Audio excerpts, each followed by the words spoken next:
Bueno, a raíz de que se nos está acercando el examen, vamos a hacer un repaso general de los conceptos que vimos en clases anteriores, ¿sí? Esto es un resumen también de los otros videos que están ya dentro del canal. Entonces, empecemos con un pequeño repaso de los conceptos básicos y las cosas que fuimos viendo. Para rescatar sobre todo lo que fue el concepto de análisis, estos pasos necesarios para poder hacer un análisis profundo, que sea entender el problema, identificar los componentes, ¿sí? Cuáles son los componentes ya sea de ese problema o ese sistema que voy a armar, identificar bien cuál va a ser el componente humano, a qué personas voy a estar dando servicios, recibiendo información, guardando información, etcétera, etcétera, porque en definitiva, el sistema informático tiene como objetivo final dar soporte al ser humano. Después voy a empezar a identificar las interacciones entre los componentes, el componente humano, ¿sí? Y finalmente, una vez que tengo resuelto cómo voy a ir a empezar a armar este sistema, voy a hacer una revisión completa de todo lo que fui analizando, ¿sí? También hablamos de qué es un sistema, que en definitiva lo definimos como un conjunto de componentes que trabajan en forma conjunta para dar un servicio ya sea a un actor, a otro sistema, y que no necesariamente están aislados, pueden estar unidos a otros sistemas, ¿sí? Es importante rescatar de lo que es los componentes del sistema estos tres puntos particulares que me parecen los más importantes, que es justamente el componente humano, el componente de hardware y el componente de software, ¿sí? Básicamente el componente humano es el que le vamos a dar servicio, el hardware va a ser la infraestructura y el software o lo que estamos desarrollando es en definitiva la base sobre la cual va a funcionar, ¿sí? Bien, después hablamos de actores y partes interesadas, hicimos la diferenciación entre actores de tipo interno y externo, ¿sí? Considerando los internos aquellos que están en cierta manera dentro del sistema o interactúan al menos en forma directa con el sistema, y externos a personas que reciben algún servicio o tienen algún interés con el sistema sin estar necesariamente unidos, ¿sí? Sea la particularidad de que el cliente a veces lo podemos considerar interno o externo. Igualmente esta es una diferenciación bastante arbitraria. Por lo general es externo, si bien es prioritario, ¿sí? Respecto a las partes interesadas o que lo van a encontrar en muchos lados como stakeholders, van a encontrar que la mayoría están representados por algún tipo de gobierno, proveedores, clientes, empleados internos de la empresa, a veces inversores o consultores que están trabajando con el sistema. Es importante ver que el tema de los clientes y los empleados, estamos hablando de los clientes y los empleados del sistema que estamos realizando, ¿sí? Si nosotros tenemos un cliente que nos pidió desarrollar un sistema, tenemos que considerarlo desde la perspectiva de él. Respecto a los empleados, es una palabra genérica para meter varias personas que pueden estar interesadas, incluso gente de nuestra propia empresa proveyendo estos servicios, ¿no? Bien, conceptos básicos. Después también vimos etapas de desarrollo de un sistema, las etapas de desarrollo clásicas, que son el análisis, el diseño, ¿sí? La construcción, la implementación y el mantenimiento. Que esto lo van a encontrar en todos los libros y de hecho muchos de los sistemas de desarrollo de software que tienen alguna variación de estos pasos, de estos 5 pasos, de alguna manera funcionando dentro de sus procesos. Cascada, por ejemplo, tiene el análisis, diseño, construcción, implementación y mantenimiento en forma directa, donde cada etapa se hace en forma completa, ¿sí? En Agile, por ejemplo, tenemos instancias de análisis, instancias de diseño, instancias de construcción para cada una de las entregas que voy a realizar, ya sea si estoy hablando en un proceso de tipo cíclico usando Scrum o en un proceso tipo Kanban donde voy haciendo entregas menores. Bien. A mí me gusta también agregar la etapa de descubrimiento del sistema. Entonces los comenté esto igualmente, justo esta parte de descubrimiento no está en el examen, pero como para que tengan en cuenta, y normalmente considerar al análisis como la parte funcional y al diseño como la parte técnica de cómo se maneja el sistema, ¿sí? Obviamente hay análisis técnico, hay diseño técnico, y hay análisis funcional y hay diseño funcional, ¿sí? pero justamente los roles se suelen dividir entre la gente para operar a nivel funcional y a nivel técnico.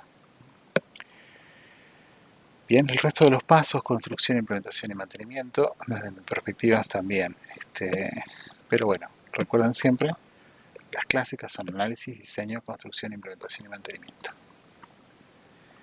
Respecto a los requerimientos del sistema, los habíamos definido como una forma de una sentencia simple, concreta, fácil de entender, concisa, y que describe justamente un punto en particular o una funcionalidad en particular o incluso una forma en que se debe cumplir un proceso en un sistema, ¿sí?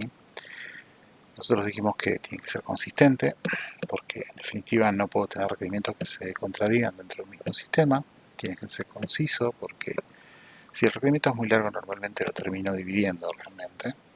Tiene que ser descriptivo, porque ese requerimiento me tiene que poder decir exactamente lo que yo tengo que lograr. La realidad es que en muchos sistemas se van a encontrar con requerimientos que dicen, por ejemplo, el sistema tiene que ser bueno, y ahí es demasiado arbitrario. Entonces, y acá también entramos en lo que es si es alcanzable o no, porque si un sistema bueno, digamos que yo sí, para mí es bueno, para otro puede no serlo. Alcanzable es, por ejemplo, algo que realmente puedo medir y puedo verificar que sería el último paso, ¿sí? Formas de relevar, hablamos de entrevistas, ¿sí?, con los clientes para entender todas las necesidades que tienen. Bastante común en proyectos más pequeños, ¿sí?, o como primer contacto en proyectos grandes. Talleres de trabajo, con grupos de trabajo realmente trabajando para definir cuáles son los requerimientos que tienen, cómo se va a manejar cada sistema, por ahí integrando a varias empresas que van a trabajar en forma conjunta. Normalmente se hace para proyectos mucho más grandes, ¿sí?, a través de documentación. Nos dan un contrato, nos dan un pliego, nos dicen qué es lo que necesitan y nosotros de ahí podemos llegar a extraer requerimientos. En algunos casos incluso los requerimientos te los pueden dar en forma directa. Tormenta de ideas, suponte que si estamos haciendo un desarrollo nuevo, nos juntamos con el equipo que va a empezar ese desarrollo, ¿sí?, y empezamos a tirar ideas de qué es lo que debería tener. Y de ahí vamos construyendo requisitos. Muestreo, hacemos un estudio de mercado, hacemos una comparación de la necesidad de un sistema que se quiere realizar. De hecho, por ejemplo, es muy probable que cuando hayan empezado a diseñar Tinder en sus primeras instancias, bueno, queremos hacer una aplicación para que la gente se conozca, ¿sí? Bien, vamos a ver cómo lo hacemos y vamos a preguntarle a la gente soltera de X cantidad a ver cómo lo hacemos, ¿sí? Y de esa manera lo hacemos. Es parecido también a una investigación directa. En la investigación directa por ahí entra un poco más profundo. Otra forma de hacerlo es con una observación, a ver qué necesidad existe y qué me parece a mí que puede realmente ser necesario. Después, la otra alternativa es reunir un conjunto de expertos y empezar con ellos a trabajar, muy parecido a un workshop en realidad, aunque con expertos en lugar de con gente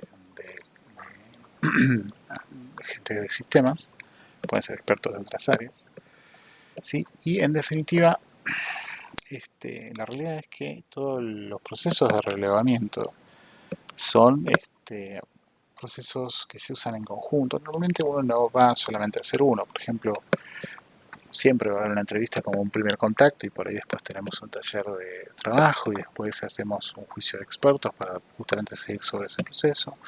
O sea, no es limitante. O sea, si yo empiezo con un proceso de relevamiento, no necesito quedarme con ese único.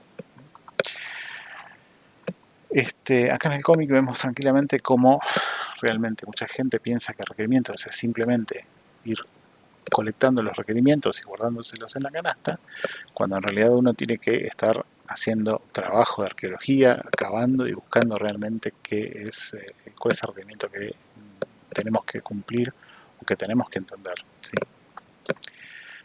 Bien, después hablamos de prioridad y criticidad. Básicamente definimos la prioridad para la forma en la que definimos cuándo es necesario y la criticidad es qué tan necesario es, ¿sí?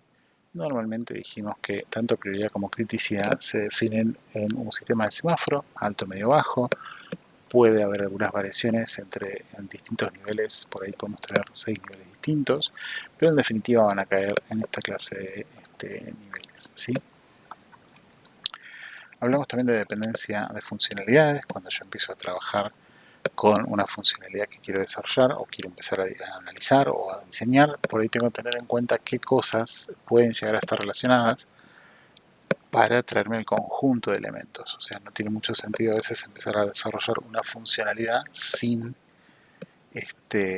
el contexto en el que trabaja, básicamente.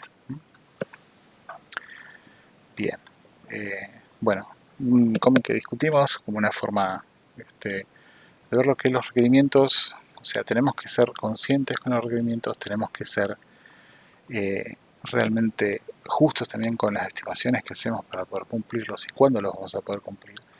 Porque muchas veces vamos a tener gente que en el área de trabajo nos va a decir que los necesitan en periodos que son difíciles de cumplir realmente, y son irrealistas, y no va a funcionar de esa manera. El cómic justamente representa eso, y les voy a dar una versión traducida cuando pueda. Bien, volvimos a hablar un poquito del tema de prototipos y prueba de concepto, volvimos a pasar por las definiciones principales, que la prueba de concepto es básicamente no funcional, permite evaluar la concepción inicial. El prototipo corregido es básicamente un prototipo inicial que sabemos que tiene fallas, pero que lo vamos iterando, así que en definitiva termina siendo en lo que define al final como una serie de prototipos. Después un prototipo limitado, que en muchos aspectos se parece a lo que es Lean Development, que empezamos con un sistema con funcionalidad mínima y a medida que vamos avanzando, vamos lanzando nuevas versiones, quizás con mayor funcionalidad, ¿sí? Y usamos los prototipos limitados, estos, los MVP o Minimum Valuable Product, como una forma de demostrar la funcionalidad que ya tenemos en el sistema.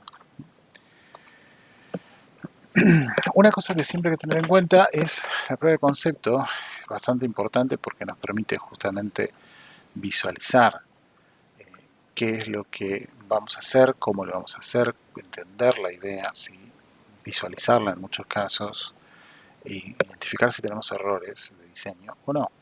Nosotros cuando habíamos hablado originalmente hablamos justamente del ejemplo de Homero haciendo el auto que le pidió el hermano, porque en ningún momento se hizo una prueba de concepto intermedia, perdón, se lo presentó directamente a la venta, entonces no hubo un punto intermedio para chequeo, no se entendía cómo era la idea, nunca se la visualizó inicialmente, fuera del dibujo inicial que hizo Homero, que era bastante básico, ¿sí?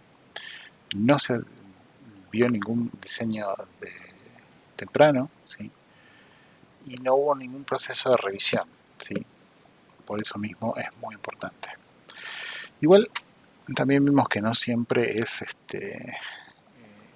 la prueba de concepto termina siendo la prueba definitiva. Hablamos un poquito como un ejemplo curioso de Tesla, donde tenemos la camioneta del lado izquierdo, que es la prueba de concepto, y el modelo final que se hizo, que en realidad hubo un desvío bastante interesante, y en muchos aspectos la prueba del modelo final no fue lo mejor, en cierta medida, porque en realidad fue bastante exitoso a nivel comercial.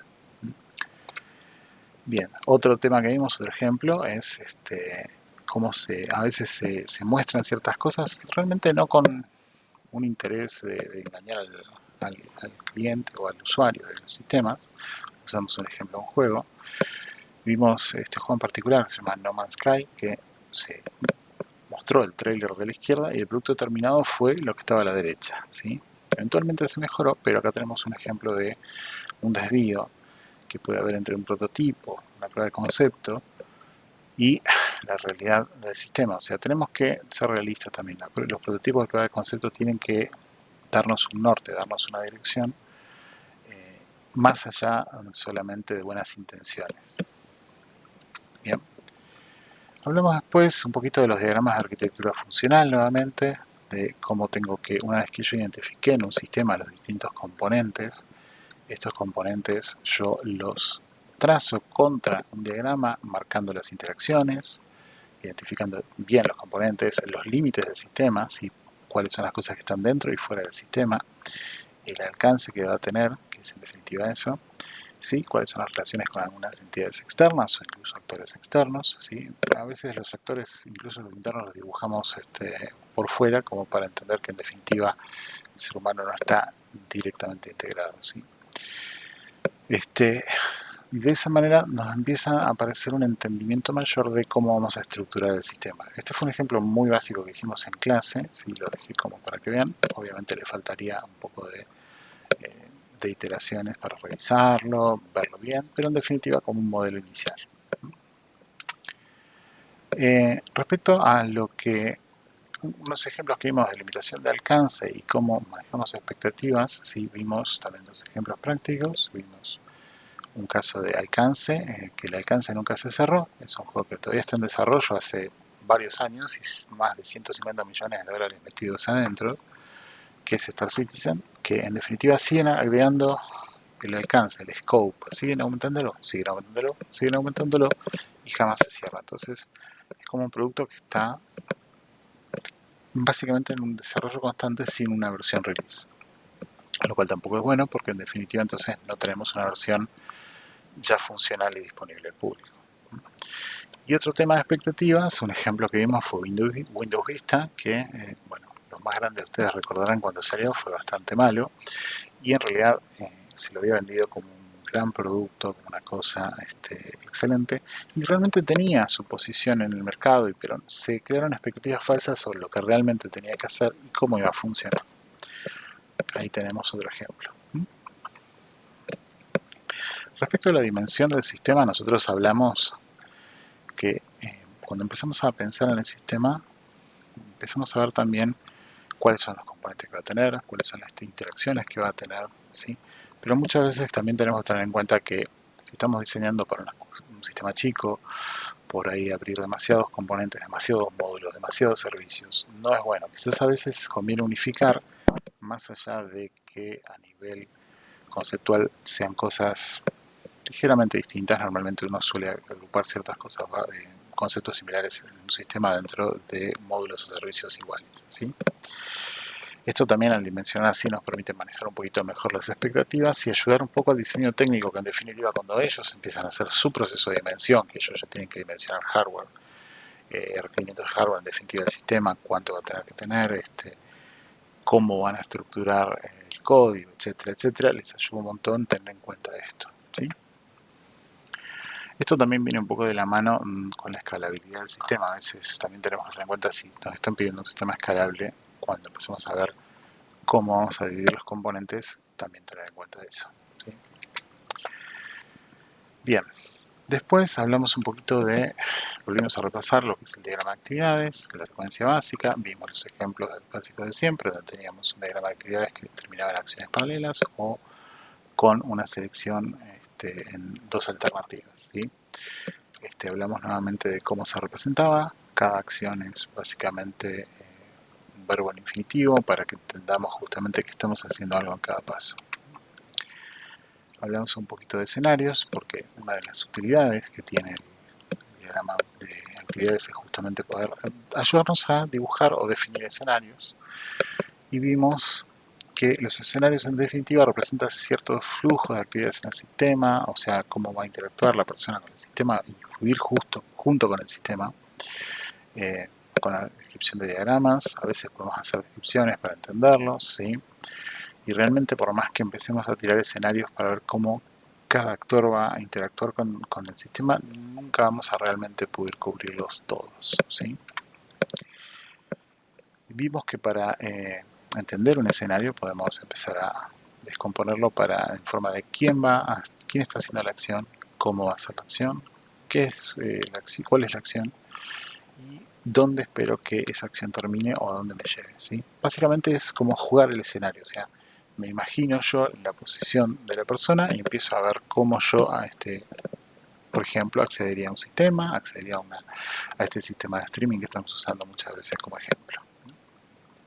Cómo crearía la cuenta en el sistema de streaming, cómo haría el pago, qué pasaría si el pago que hice falló, si bloqueó la tarjeta, etcétera, etcétera, etcétera. Entonces empiezo así justamente a jugar esos roles y a ver cómo van resultando, ¿sí? Y eso me ayuda también a entender qué cosas necesita el sistema. Incluso a veces hay requerimientos que voy a empezar a poder entender mejor o ver que me están faltando. Bien, hay casos donde los escenarios son escenarios límites, de baja probabilidad, y una de las cosas que tenemos que hacer es básicamente primero tratar de entenderlos, buscarlos, casos por ahí de baja ocurrencia, casos donde usando las mismas reglas del sistema los voy a empezar a aprovechar, ¿sí? O donde puede haber una cuestión de una falla que no se, por un proceso que no se consideró, hay una definición funcional que termina en un error técnico que puede llegar a ocurrir, ¿sí? Y eso los tengo que tener en cuenta. Pero, ¿sí? Muchas veces cuando yo los encuentro, una de las preguntas que me tengo que hacer es qué tan probable es que ocurran, ¿sí? Porque si la probabilidad de ocurrencia es extremadamente baja, quizás muchas veces conviene no diseñar o no analizar incluso para resolver esa situación o ese problema. Por eso es importante tener en cuenta eso. De hecho, en la otra presentación, la que hicimos originalmente, mostramos cómo a veces calculábamos la probabilidad de ocurrencia de un escenario, ¿sí? Bien, esta es la primera mitad del repaso. En la próxima clase vamos a hacer el repaso como siempre y les voy a postear un video resumen de esa clase nuevamente para que lo tengan disponible.